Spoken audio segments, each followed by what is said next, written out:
Right, so to start, my background, as was mentioned, I started out in the academic route. So I studied literature.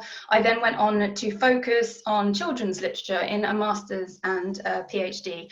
And through this further study, I started lecturing some undergraduate students, and then I also started doing some freelance work for a charity, and it was an education charity, and they were based around the Commonwealth. So obviously the countries that are the ex-British Empire countries, and this charity was it had a mission to try and improve educational prospects for children around the Commonwealth. And why that's important is because the job that they gave me was to collect stories and poems from different countries around the Commonwealth in order to put them into a book, which was a wonderful job, absolutely fantastic. But it also gave me this huge insight into different publishing and storytelling traditions around the world, and how different the situation is depending on which country you're from. So which voices get to be heard and which voices don't. They're either ignored, they're either sort of overlooked, or at worst they're sort of actively silenced. And that made me think very carefully about the publishing landscape and how unequal it is, which really sort of was the first seeds of me then sort of wanting to do some work in this space. And when it comes to different voices being heard, there are some quite obvious reasons why that might not be the case, or why that might be the case, sorry, in certain countries where there's potentially not a very established publishing tradition, where there might be some very logistical sort of infrastructure reasons why it's difficult to maintain a publishing industry. Maybe there's, vast landscapes, it's difficult to do, arrange transport of physical books. There's lots of reasons why certain sort of, voices, cultures, countries may not have established a publishing tradition, but it is much less excusable when you're looking at a very established publishing tradition like ours in the UK, or like Australia, Canada, sort of lots of different countries where we don't really have that excuse. We have a very thriving publishing tradition, so why is it that we still seem to preference certain voices and not others? Why is it that we have a whole section of the population that isn't included in the publishing world?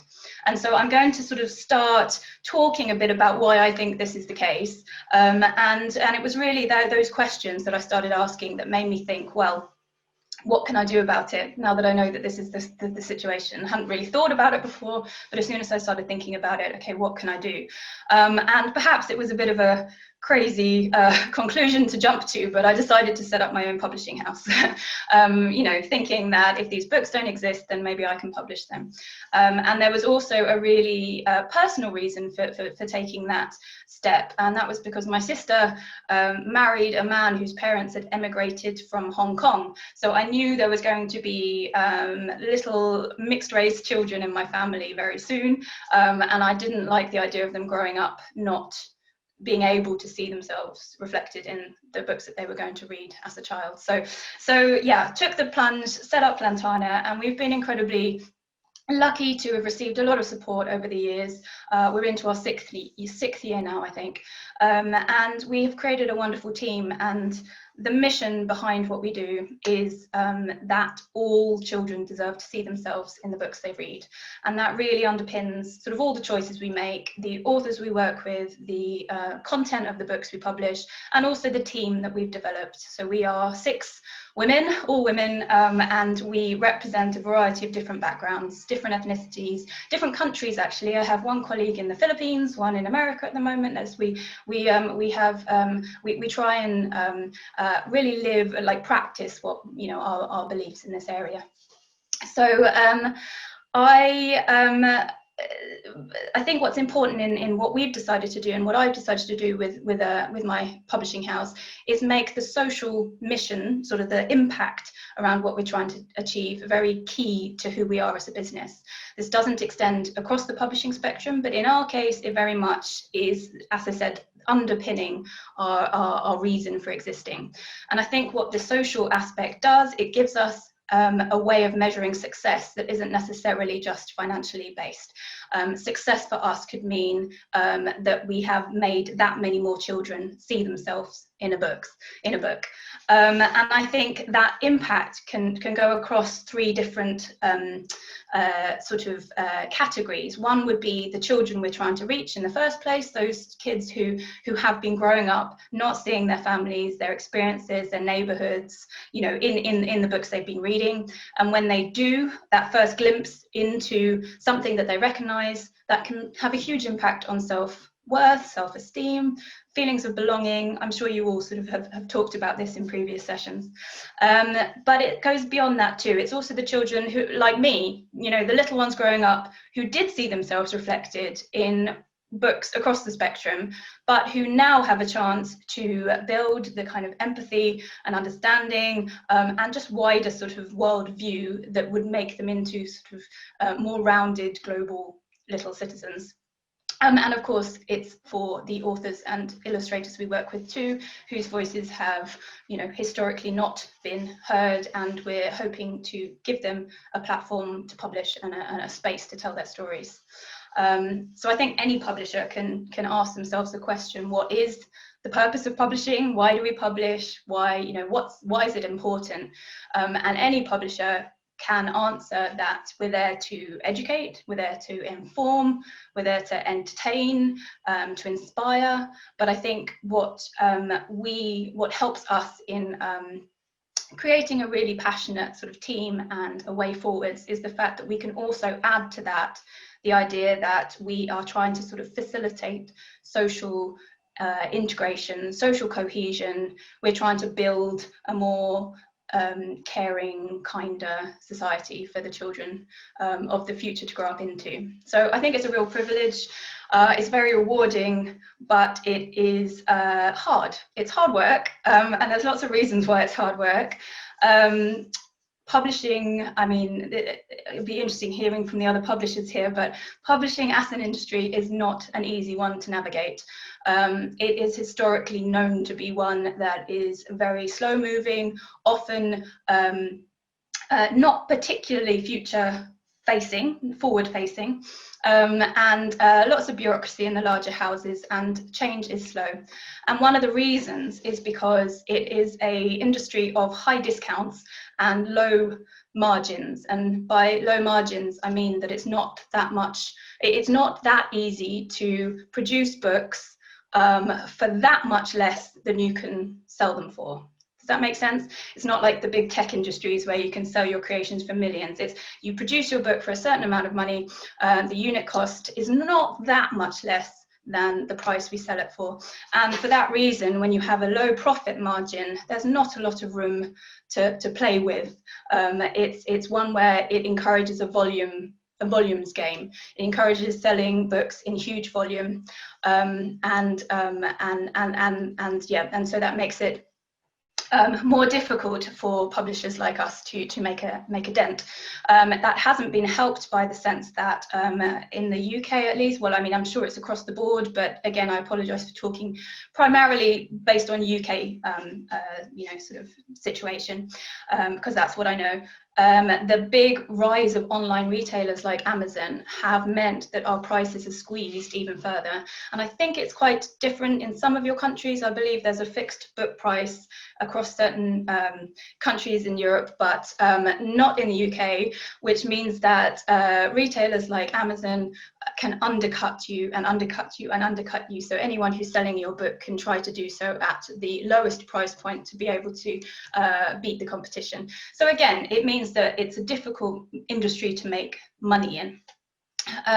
There's also the long routes to market. So again, I think this is something that isn't hugely understood about the publishing industry. But even when I came in, I had naively assumed that we would produce a book and we would sell it to say a bookseller or the ultimate reader. It's very rare that the publisher itself sells to the final person who is reading that book. I mean, in our case, obviously that's a child, so we'd never sell to the child, but we would potentially want to sell to a parent or a teacher or a librarian.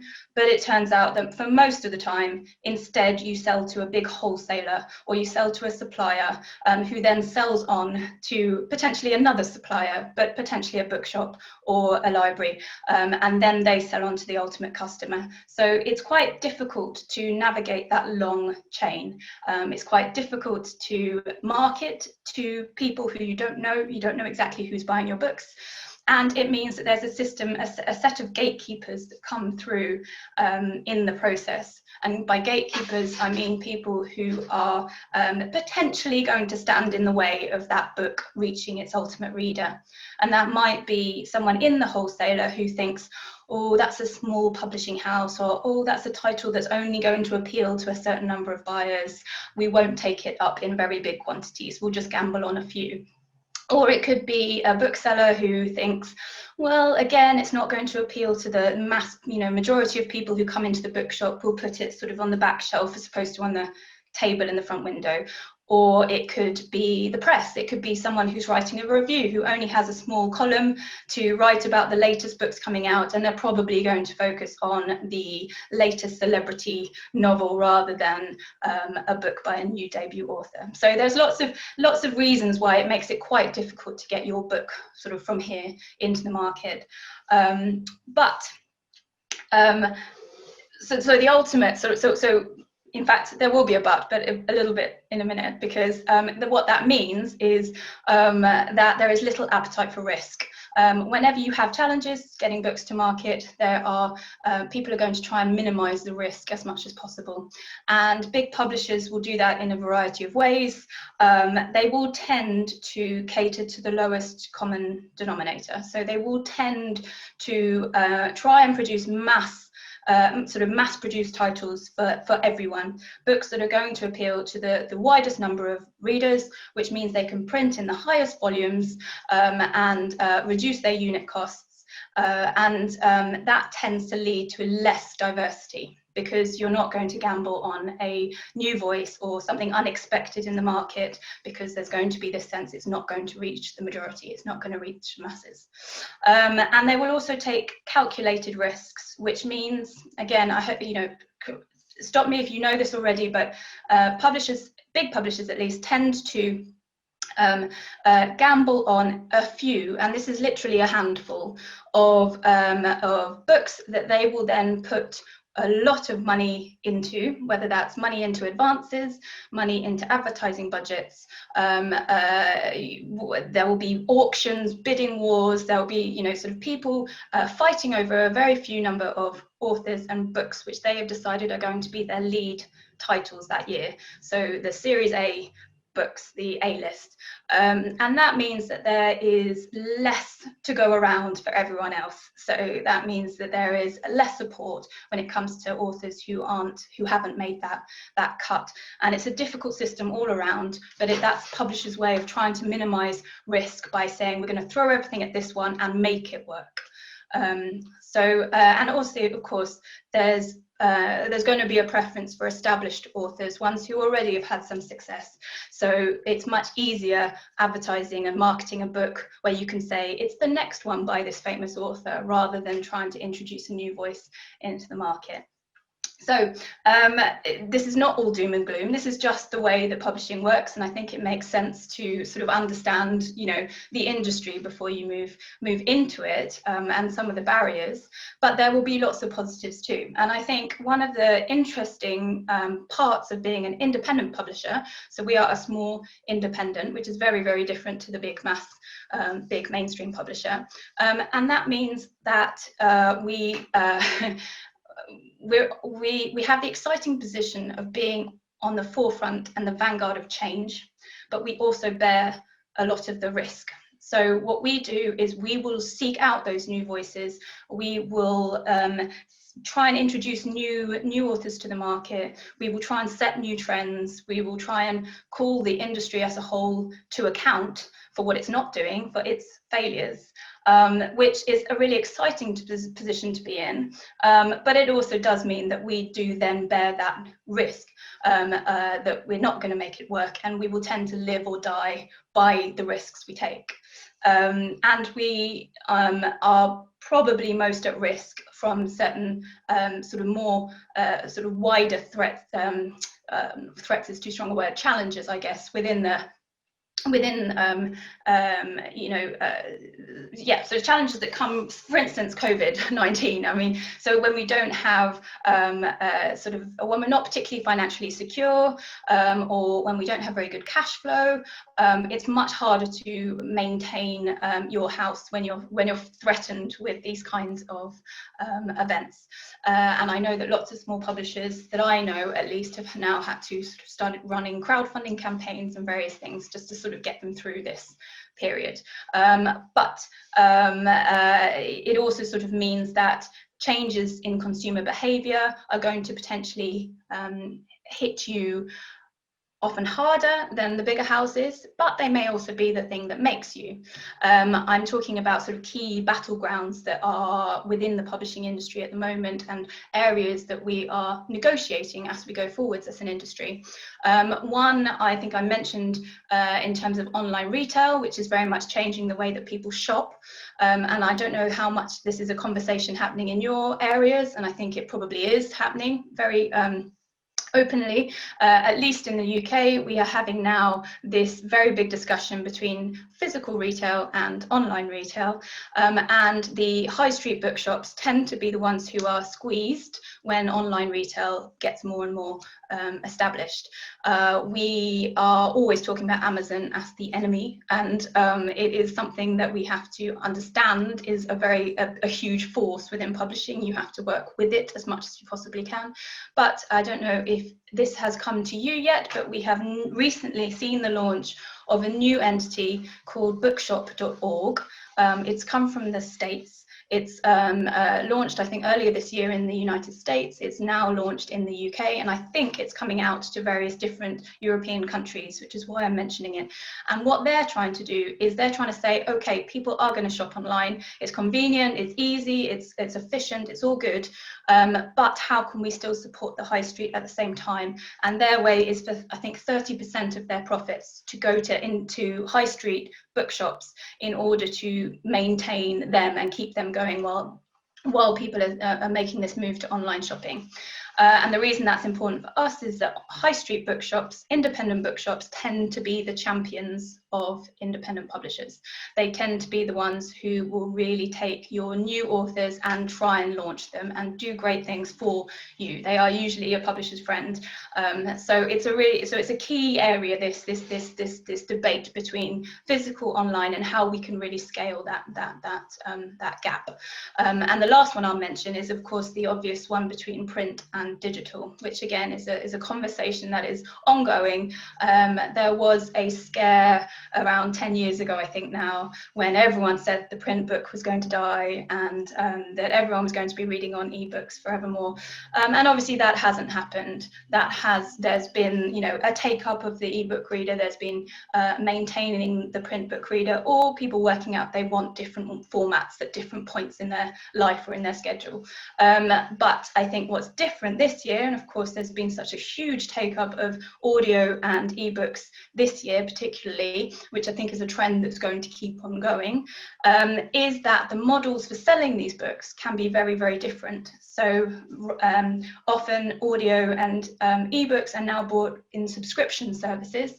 So a reader will pay monthly, ongoing, rolling subscription fee for potentially unlimited audio, unlimited ebooks, which is a very, very different model to buying a book for a given retail price.